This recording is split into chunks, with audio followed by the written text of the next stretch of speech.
They called it a containment, not an exorcism. That was the first warning. But at the time, I didn't know how to read between the Vatican silences. My name is not important. It's probably already been stripped from the record, scrubbed clean, by the same hands that trained me. I was part of Divisio Quarta, also known as the Silent Division. We weren't priests, not in the traditional sense. We were armed, conditioned, cleansed, not baptized, but broken and reassembled by ritual. Our job was not to save, it was to seal. I hadn't spoken in 3 years by the time the mission was activated. Verbal speech was reserved for combat use. Only we communicated through glances, sign, breath patterns. Voice, we were taught, was a doorway, and too many doors had been opened over the centuries. The file came with black wax seals and no sender, no return order, its coordinates, an encrypted map of an abandoned monastery on the cliffs of northern Corsica, and one line, Custos non relicit. The keeper has not left. We were a 5-man cell. My designation was Echo 3. I remember the others better than I remember myself. There was Marcus, our lead, former Swiss guard, eyes like winter steel. Padre Matteo, our Vatican liaison, and the only one who still prayed out loud. Reyes, demolitions and sigil reactivator, and Iskra, the only woman in the unit, pale, silent, always reading something no one else could see. We arrived at 2:14 a.m. Under heavy fog and light rain.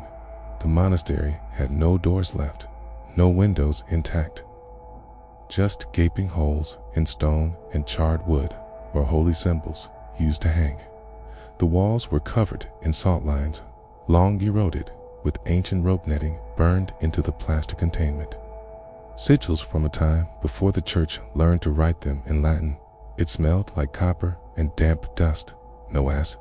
Beneath it, something sour, like old breath. Reyes set the boundary charges, sacred clay with inverted crosses carved on contact points. Padre Matteo walked behind him, mumbling phrases I wasn't clear to hear. We didn't use standard prayers. We used inversions, scripture burnt backward into our memory.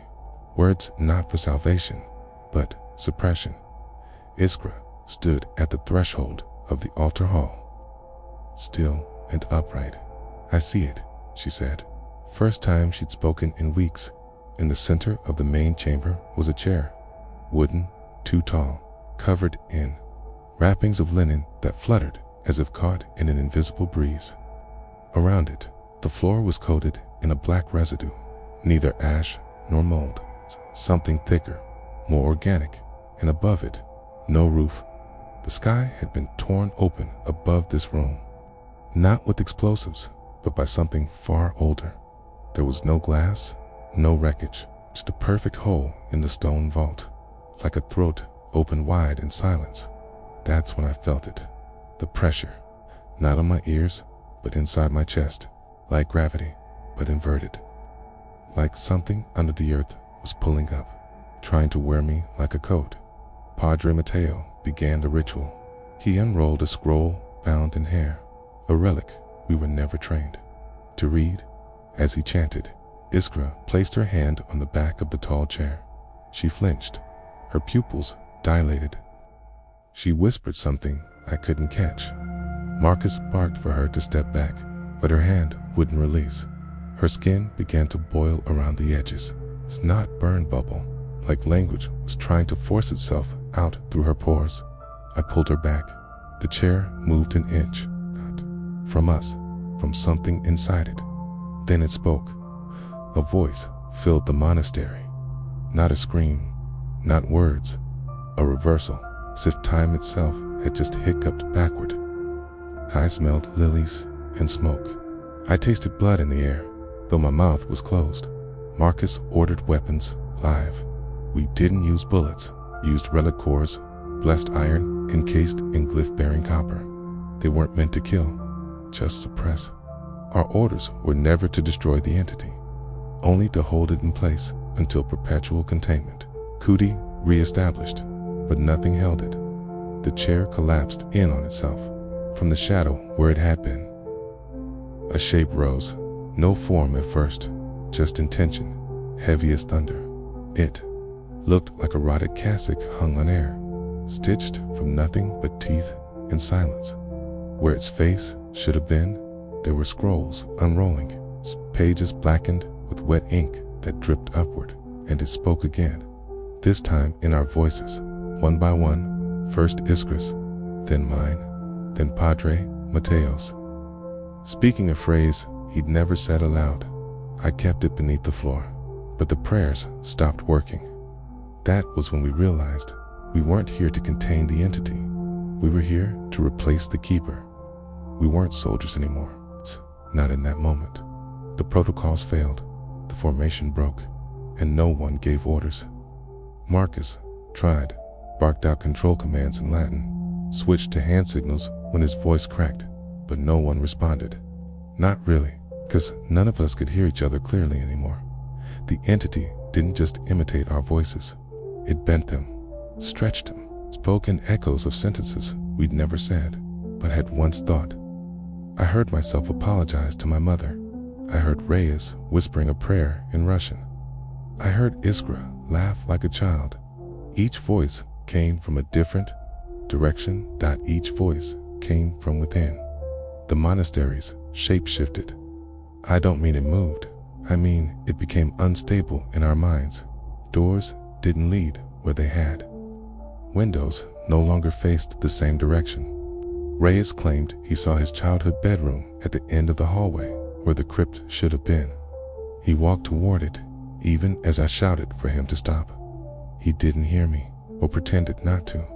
By the time I reached him, the door was gone. Just a wall of bone-white plaster with a rosary embedded halfway into the stone, like a nail driven through time. Marcus finally gave the kill order. It wasn't official protocol. Divisio Quarta wasn't allowed to kill, only to contain or neutralize until an ecclesiastical tribunal deemed an entity worthy of annihilation. But Marcus had always said he'd rather burn in hell for disobedience than vanish in silence. We deployed ritual anchors for relic crucifixes activated in synchrony, laced with Enochian glyphs and iron drawn from the coffin of a saint, Iskra, and I dropped the western and southern anchors. Padre Mateo took the east. Marcus took the north. Reyes never returned. At 4:17, the relics pulsed once, blue, then went dark. All of them, even the backup batteries failed. The air felt thin, not oxygen-starved, just thinner, as though the molecules themselves had been stretched. Mateo began bleeding from the eyes. He dropped to his knees, arms out, repeating a phrase under his breath like a recording stuck in loop. The word is flesh. The word is flesh. The word is then stopped. He rose and smiled. It wasn't his smile, that much I know. Seen Padre Mateo fight off 3 minor entities during the South Sudan incursion. I'd seen him weep during Mass and choke on wine because he said the chalice had grown teeth, but this smile was smooth, confident, perfectly symmetrical. He turned to Marcus.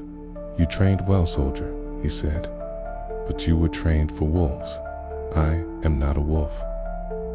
Marcus hesitated, just a second, then shot him through the left eye. Padre Mateo didn't fall.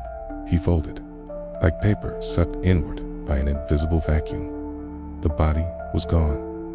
The blood remained. The silence returned. We regrouped in the vestry, reinforced the room with powdered bone circles and blood-scribed symbols from the forbidden Addendum D, a set of counter-demonics the Vatican swore never to use again after the Krakow failure. Iskra didn't speak. She kept writing in the dirt with her finger. Over and over, the same symbol. A wound that formed a spiral. It's like something had bitten the fabric of reality and left teeth marks. Marcus was shaking. His hands had always been still, even in combat, but now they jittered at the wrist, like puppet strings being yanked by something drunk. He asked me something then, barely above a whisper. Did use my voice too? I nodded. He started to cry, not sob, not weep, just silent tears running sideways down his face as he slumped against the stone wall and stared at the broken altar. It wasn't weakness, it was something else. Recognition. That's when the light changed. The room got darker, but not from shadows.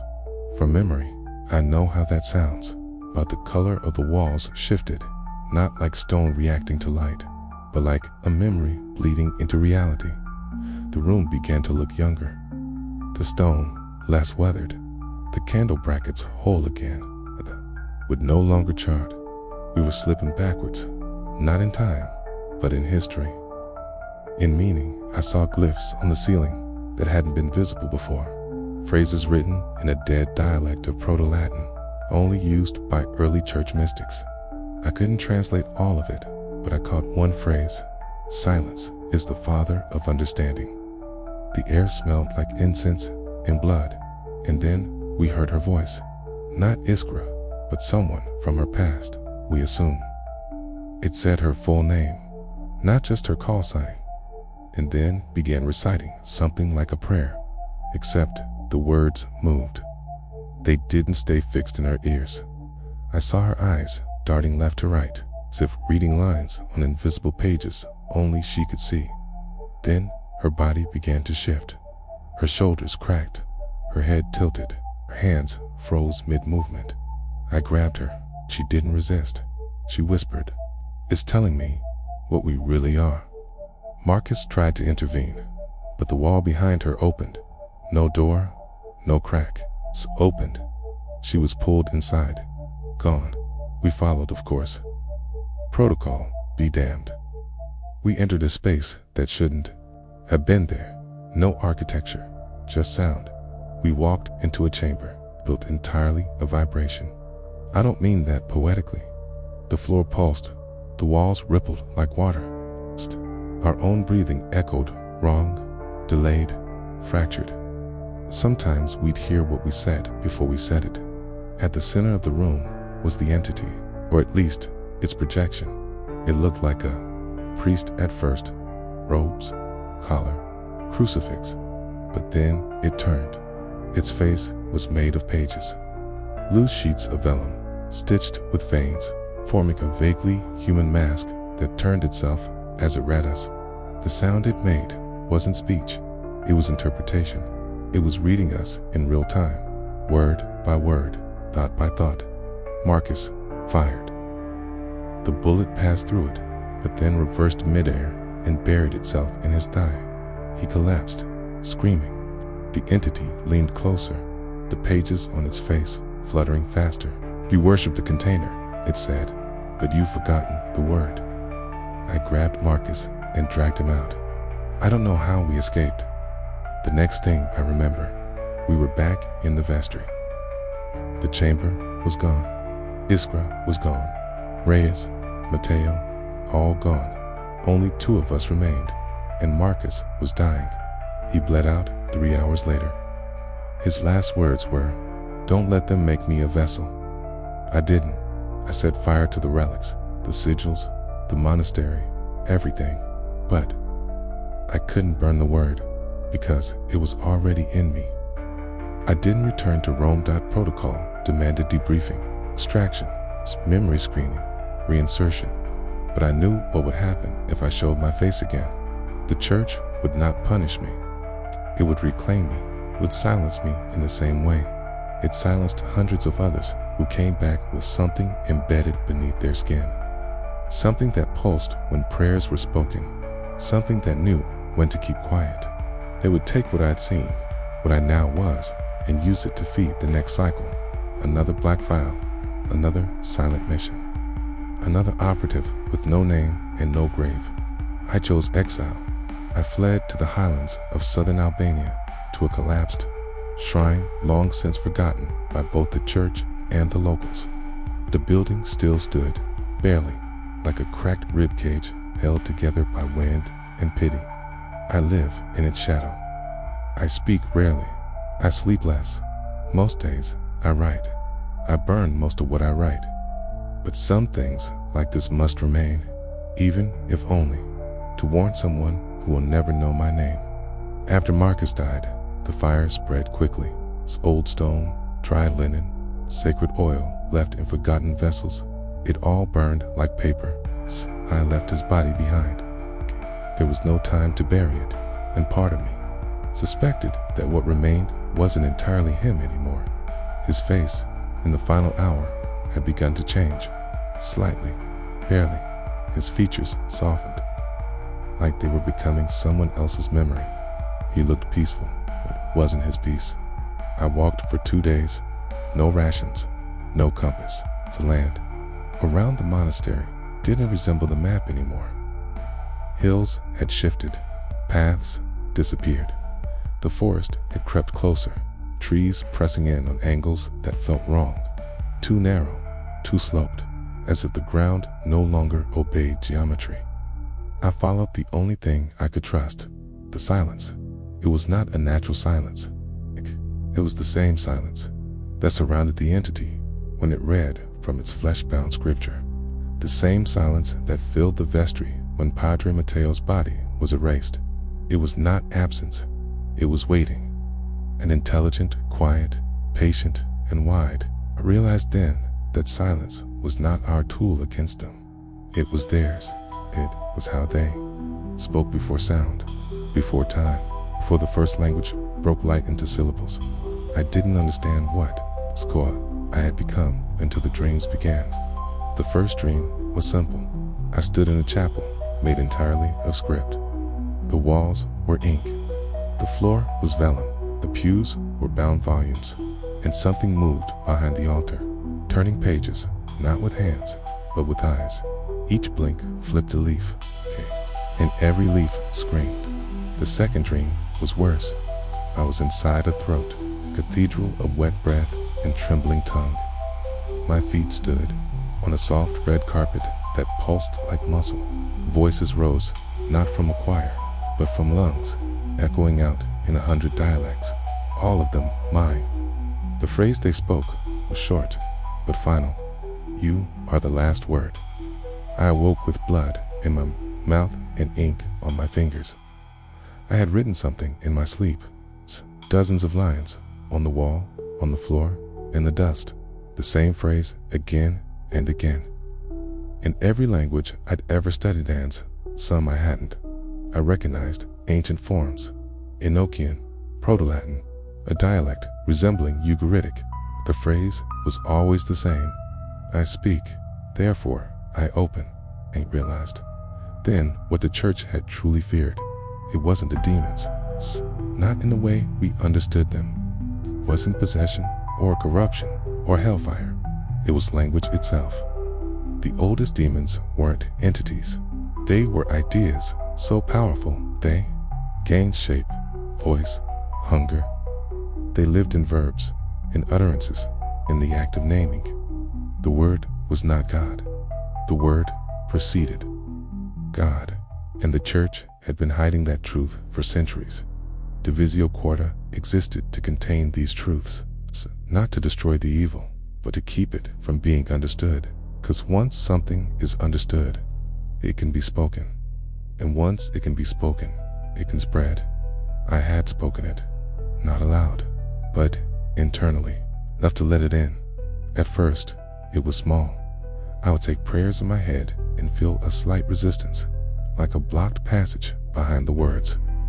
Then came the visions, glimpses of scripture, not yet written, memories that didn't belong to me, names that pressed against the inside of my teeth. Eventually, it began to change how I heard language. I could no longer listen to a sermon, a radio broadcast, a conversation without hearing the spaces between words. Those gaps had shape, direction, meaning. Sometimes I see glyphs floating in candlelight. Sometimes I taste letters in my food. Sometimes I feel entire sentences crawl beneath my skin, trying to reach the surface, but I haven't let them out. Not yet. I keep a knife near my tongue, silver-coated, blessed once. It's old now, but sharp enough. If the word tries to leave, I'll cut it free before it can escape. The Vatican may think I'm dead, or maybe they know I'm not, and that's why no one has come for me. Maybe they know what I carry now is too valuable to lose, but too dangerous to retrieve. I don't care. I'm writing this because someone, someday, might find it. Someone might read these pages and feel the edges of the same silence I felt. Maybe they'll understand what I couldn't. The word is not a weapon. It's a mirror. You speak it, and it shows you what you really are. It shows you what's underneath all the doctrine, all the armor, all the rituals and icons and dogmas. Strips away everything until all that's left is the scream of meaning waiting to be said. And when it is finally said, there is no church, only silence, and what waits inside it. End of confession. File number 04, Delta recovered. Monastery ruins, Logara Pass. April 3rd, 2023. Status redacted.